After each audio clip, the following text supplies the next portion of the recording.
So, have any of you ever seen frogs have sex before? These two have been at it all night long in my dog's pool. And that black stuff you see in the pool is a string of eggs.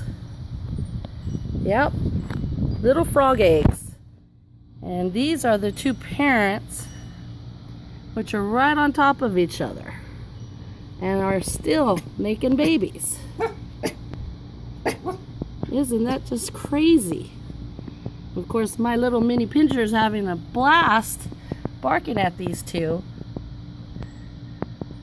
I just wanted to show you guys because I thought it was just so amazing to see frogs having babies.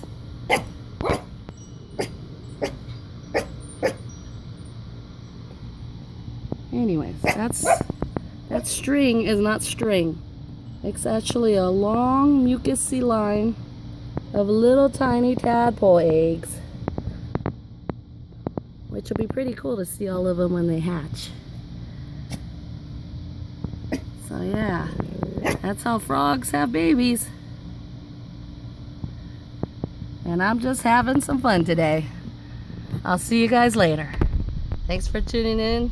Be sure to subscribe.